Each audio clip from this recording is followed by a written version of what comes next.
नमस्कार and welcome to curiously education. Welcome to daily current affairs series. आज जो 2 जुलाई 2022 है, मैं हूं प्रशांत मावानी।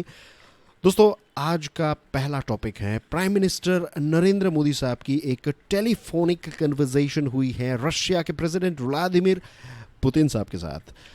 दोनों नेताओं ने बातचीत की कि कैसे हम बायलैटरल ट्रेड को और आगे बढ़ा सकते हैं। पर्टिकुलरली उन्होंने बात की कि कैसे एग्रीकल्चरल गुड्स जो हैं उसका ट्रेड और ज़्यादा कर सके। फर्टिलाइजर्स, अब हम यूरिया और ये सारी चीज़ें जो हैं वो रशिया से ख़रीदते हैं, तो इस चीज़ को लेकर बातचीत हुई। और भारत जो है वो फार्मास्यूटिकल प्रोडक्ट्स जो हैं वो रशिया को बेचता है। रशिया जो है उससे हम वैक्सीन्स और ये सारी चीज़ें भी ख़रीदते हैं। तो Covid vaccine, of course, right, Sputnik की बात कर रहा हूँ मैं, तो उसकी प्रोडक्शन बेसिकली यहाँ पर हो रहा है हमारे देश भारत में। तो इन सारी चीज़ों को लेकर, pharma products, agriculture goods, fertilizers को लेकर बातचीत हुई।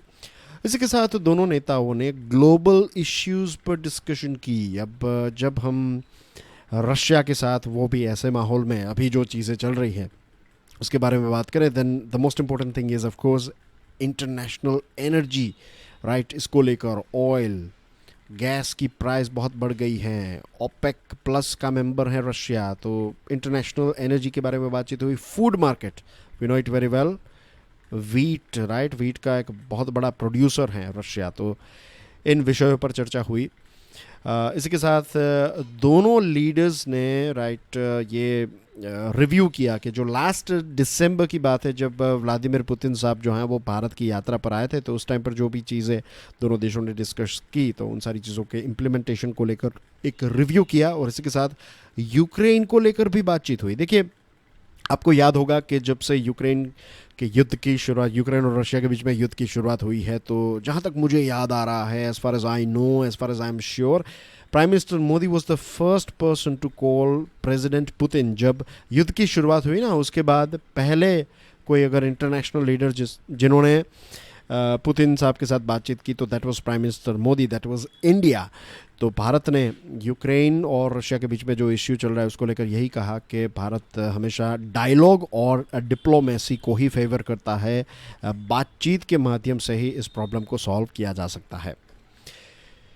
इज़राइल, आपकी स्क्रीन पर जो फ्लैग है ये इज़राइल का फ्लैग है, और जो तस्वीर है ये हैं इज़राइल के नए premier, right, Yair Lapid, Yair Lapid इनका नाम है, and is the new prime minister of Israel. Modi साहब ने ट्वीट करके कहा है कि is looking forward to have a word with him. और 30 साल सेलिब्रेट कर रहे हैं भारत और इज़राइल, दोनों के डिप्लोमेटिक रिलेशनशिप के 30 साल हो चुके हैं।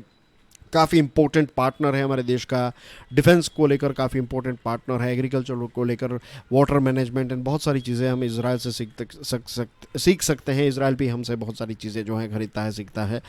और प्राइम मिनिस्टर मोदी साहब ने, जो आउटगोइंग प्राइम मिनिस्टर हैं इज़राइल के, नफ्ताली बेनेट, तो उनकी भी प्रशंसा की, उनको थैंक यू कहा है। हमारे देश का जो पार्लियामेंट है उसका मॉनसून सेशन 18 जुलाई से स्टार्ट हो जाएगा और ये 12 अगस्त तक चलेगा। तो एक महीने में थोड़े दिन कम, राइट, यू कैन से, इतने समय तक ये चलेगा, लगभग 3 हफ्तों तक चलेगा। और ये मॉनसून सेशन जो है वो जनरली 3rd वीक जुलाई का होता है, तब स्टार्ट होता है, और 2nd वीक जो है अगस्त का तब ख़त्म हो जाता है। 18 सिटिंग्स होगी टोटल, और बहुत इंपॉर्टेंट चीज़ें भी इस टाइम पर होने वाली हैं, इस बार होने वाली हैं। उसमें 2 इंपॉर्टेंट चीज़ों में से एक है प्रेसिडेंशियल इलेक्शन जो 18 जुलाई को होने वाले हैं, और 6 अगस्त को वाइस प्रेसिडेंशियल इलेक्शन जो हैं ये होने वाले हैं। और वोट का काउंटिंग जो है वो पार्लियामेंट हाउस में होगा। नए प्रेसिडेंट जो हैं उनकी ऑथ टेकिंग सेरेमनी जो है वो सेंट्रल हॉल पार्लियामेंट का जो है वहाँ पर होगी 25 जुलाई, और 11 अगस्त को वाइस प्रेसिडेंट की ऑथ जो है उसकी सेरेमनी होगी। प्राइम मिनिस्टर मोदी साहब ने जीएसटी के बारे में कहा है कि जीएसटी ने 5 साल ख़त्म किए। It was 5th birthday of GST. ये 1 जुलाई 2022 को 5 साल का हो गया जीएसटी, और एक बहुत मेजर टैक्स रिफॉर्म है। Definitely ease of doing business इससे बड़ा है।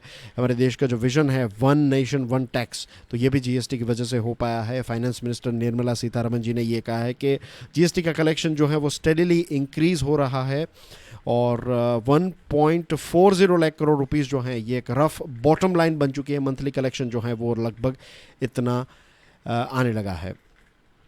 Indian pharmacopoeia commission conference 2022 new Delhi में कंडक्ट की गई और इस साल की थीम है addressing medicine quality for future, right. Future की मेडिसिन क्वालिटी को एड्रेस करने के लिए हमें काम करना चाहिए, ये है इस साल की थीम। और हमारे देश के जो हेल्थ मिनिस्टर हैं डॉक्टर मनसुख मांडविया, तो उन्होंने कहा है कि we need to prepare a road map के फार्मास्यूटिकल सेक्टर जो है हमारे देश का वो इंटरनेशनल ट्रेड, इंडिजीनियस इंडस्ट्रीज़ और ग्लोबल मार्केट को फोकस में रखते हुए हमें इस पर काम करना चाहिए। इसके साथ उन्होंने ये भी कहा ये जो फार्माकोपिया है यानी कि औषध कोश जिसको कहते हैं, राइट, तो औषध कोश जो है ये एक बहुत ही इम्पोर्टेंट चीज़ है हमारे देश को स्वास्थ्य भारत, समृद्ध भारत बनाने के लिए। और medical products, vaccines, medicines, equipment, इन सारी चीज़ों की क्वालिटी जो है उसका स्टैंडर्ड मेंटेन करना बहुत ही इम्पोर्टेंट है। भारत को फार्मेसी ऑफ द वर्ल्ड कहा जाता है और भारत एफोर्डेबल मेडिसिन प्रोडक्शन में काफ़ी एक बड़ा नाम है। वर्ल्ड की सबसे ज़्यादा जेनेरिक मेडिसिन जो है वो भारत सप्लाई करता है और दुनिया की 20% जितनी जेनेरिक मेडिसिन जो है वो भारत सप्लाई करता है। इसी के साथ जो हमारा ये भारत का फार्माकोपिया है ये 4 देशों ने अपनाया है, अफ़गानिस्तान, घाना, नेपाल और मॉरिशस। दोस्तों ये चारों के 4 नाम जो हैं वो आपको याद रखने हैं। द रीज़न इज़ कि आपको MCQ में पूछा जा सकता है कि नीचे दिए गए देशों में से लिस्ट में से आइडेंटिफाई कीजिए वो देश जिसने भारत का जो फार्माकोपिया है, जो बुक ऑफ स्टैंडर्ड्स हैं, इसको एक्सेप्ट नहीं किया है।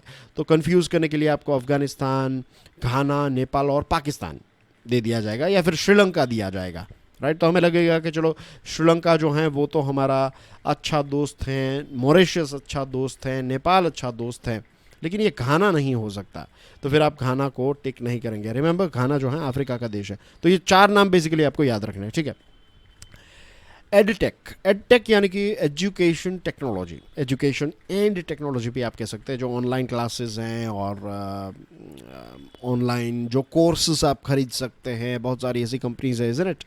तो सरकार ने एक वार्निंग दी है एडटेक को, इन सारी कंपनीज को, कि आपकी जो अनफेयर ट्रेड प्रैक्टिसेस जो है ना उस पर एक लगाम लगाई है। देखिए, curiously education is also part of this edtech, but we don't sell any courses. और ऐसा भी नहीं है कि कोर्स बेचने वाली कंपनीज जो हैं वो सारी की सारी अनफेयर ट्रेड प्रैक्टिस कर रही है, ऐसा बिल्कुल नहीं है। लेकिन हाँ, कुछ ऐसी कंपनीज हैं। I know few companies. एक कंपनी जो हैं, मैं अब उनका नाम ऑफ कोर्स नहीं लूँगा, but I will tell you one thing. उन्होंने क्या किया, उनको पता चला कि आज से कुछ 5-6 साल पुरानी बात है, तो उनको पता चला कि ये सारे कोर्सेज जो हैं वो अब लोग ख़रीदते हैं, थिंग्स लाइक दैट। तो उन्होंने ऐसा ही जिन्होंने अभी किसी ने कहा कि मेरी हिस्ट्री अच्छी है, तो उनको रिक्रूट कर लिया और बता दिया कि ये हिस्ट्री के ये कोर्सेज बना लीजिए, और फिर उनके वीडियोस बना लिए, PPTs बना ली, वीडियोस बना लिए, और फिर कोर्सेज बेचने लगे। और फिर पता चला कि वो तो स्टूडेंट्स ने ही बनाए थे कोर्सेज, राइट। अगर कोई ऐसी फैकल्टी हैं जिनका सालों का अनुभव है, अच्छी नॉलेज है उनके पास, तो दैट्स अ डिफरेंट थिंग। तो ऐसे बहुत सारे कौभांड जो हैं वो चल रहे हैं। तो कंज्यूमर अफेयर्स सेक्रेटरी जो हैं रोहित कुमार सिंह, उन्होंने ये वार्निंग दी है। एक इंडिया एडटेक कंसोर्टियम है, एक सेल्फ रेगुलेटरी बॉडी है। सरकार ने वार्निंग दी है कि अगर आप नहीं सुधरेंगे तो फिर सरकार को स्ट्रिंजेंट गाइडलाइंस जो है वो बनानी पड़ेगी। तो इट्स लाइक एडटेक के लिए एक वार्निंग है कि जो भी अगर आप कोर्सेज बेच रहे हैं या फिर चीज़ें प्रोवाइड कर रहे हैं, बच्चों से पैसे ले रहे हैं, तो you should provide them quality. DRDO ने एक बहुत ही बड़ा काम किया है, right. Autonomous flying wing technology demonstrator की सक्सेसफुल पहली फ्लाइट लॉन्च की। एरोनॉटिकल टेस्ट रेंज जो है कर्नाटका में, वहाँ से इसको चित्रदुर्गा जगह है, तो यहाँ पर हमारी एरोनॉटिकल टेस्ट रेंज है। और ये कुछ ऐसा लगता है, ड्रोन जैसा दिखता है, right. Now what is it all about. ये एक पहली फ़्लाइट है, अनमैन्ड व्हीकल जो हम कहते हैं, UAV कह सकते हैं आप इसको, राइट। तो ये एक stealth wing flying test bed है, स्विफ्ट नाम दिया गया है इसका, और इसको उड़ाया गया। तो दिस इज़ लाइक पहला कदम कि अब भारत हमारा खुद का जो भारत है ना, वो हमारी खुद की एक टेक्नोलॉजी, हम एक secretive unmanned combat aerial vehicles जो हैं उनको डिज़ाइन करने लगे हैं। और रक्षा मंत्री ने भी डीआरडीओ को कॉन्ग्रेचुलेट किया है। एक बहुत ही इंपॉर्टेंट टॉपिक है, राइट।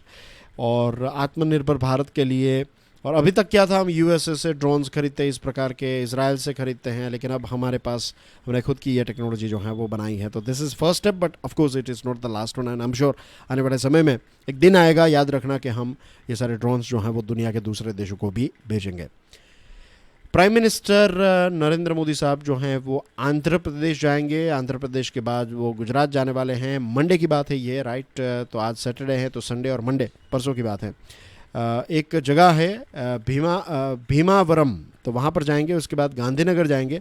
भीमावरम में वो क्या करने वाले हैं, 125th बर्थ एनिवर्सरी है। एक लेजेंडरी फ्रीडम फाइटर हैं अल्लूरी सीतारामा राजू। तो अल्लूरी सीतारामा राजू की 125th बर्थ एनिवर्सरी की सेलिब्रेशन वहाँ पर होगी। 30 फीट लंबा उनका ब्रॉन्ज स्टेच्यू जो है वो यहाँ पर अनवेल किया जाएगा। फिर गांधीनगर जाएंगे साहब, और गांधीनगर जो है वहाँ पर डिजिटल इंडिया वीक 2022 का इनॉग्रेशन करेंगे, उद्घाटन करेंगे। इस साल की थीम है कैटलाइजिंग न्यू इंडियाज़ टेकेड। और ये प्रोग्राम के दौरान प्राइम मिनिस्टर साहब जो हैं वो मल्टीपल डिजिटल इनिशिएटिव्स लॉन्च करेंगे। इसमें digital India Bhashini, digital India genesis, और इनका लक्ष्य क्या है, enhancing accessibility of technology, streamlining service delivery to ensure ease of living and giving a boost to startup. और इसी के साथ कुछ स्कीम्स लॉन्च करेंगे। My scheme, service discovery platform facilitating access to government scheme को एक्सेस कर पाए लोग, तो इसके लिए ये माई स्कीम है। और इसके साथ 30 इंस्टीट्यूशंस जो हैं तो उनको सपोर्ट करने के लिए ये चिप्स टू स्टार्टअप प्रोग्राम जो है, C2S प्रोग्राम को लॉन्च किया जाएगा। Let's pray for Manipur, right. Manipur के लोगों के लिए प्रार्थना करते हैं, राइट। क्यूरियसली एजुकेशन की तरफ से और आप सभी की तरफ से मैं भगवान को प्रार्थना करता हूँ, ईश्वर अल्लाह को प्रार्थना करता हूँ कि वहाँ के लोगों की मदद करें, उनको स्ट्रेंथ प्रोवाइड करें, राइट। वहाँ पर अभी तक 20 डेड बॉडी मिली है दोस्तों। इसमें से बहुत सारे हमारे देश के सोल्जर्स हैं। वहाँ पर लैंडस्लाइड हुई, बहुत ज़्यादा बारिश होने की वजह से ये सारी चीज़ें हो रही है, और इस चीज़ों में डायरेक्टली इनडायरेक्टली हम सब इन्वॉल्व हैं। ये सारी चीज़ें जो है ना वो क्लाइमेट चेंज की वजह से ये डिज़ास्टर्स जो हैं वो काफ़ी एक्सट्रीम होते जा रहे हैं। The rescue and relief work is going on off course, और इसमें जॉइंट टास्क फोर्स हैं जिसमें army, Assam rifles, NDRF, SDRF, CRPF, army medical doctors, local villages हैं, स्टेट पुलिस हैं, और दूसरे ऐसे लोग जो हैं वो इसमें शामिल हैं। तो let's pray for all of them. Let's pray कि हमारी ये सारी सर्विसेज जो हैं उनको और ज़्यादा शक्ति दे भगवान, ताकि वो सभी को रेस्क्यू कर सके। You can just imagine, right. अभी हम वहाँ पर हैं नहीं, लेकिन मुझे लगता है कि अगर हम प्रार्थना भी करें ना तो इसकी भी एक पॉजिटिव इम्पैक्ट आएगी। दुनिया में बहुत सारी नेगेटिविटी है और नेगेटिविटी चलती रहेगी, लेकिन इट इज़ ऑन अस कि हम किस दृष्टि से दुनिया को देखते हैं। और मुझे लगता है कि अगर हम पॉजिटिव नज़रिया देखें then we can spread this positive energy. And again I would say Om Shanti, right. भगवान जितने भी लोगों का निधन हुआ है तो उनकी आत्मा को शांति दे, उनके परिवार के लोग जो हैं उनको शक्ति दे। ये बहुत ही डिफ़िकल्ट टाइम होगा डेफिनेटली उनके लिए। Dear friends, please share this lecture with other students. I'll see you soon. Till then, enjoy your studies. God bless you all. Jai Hind.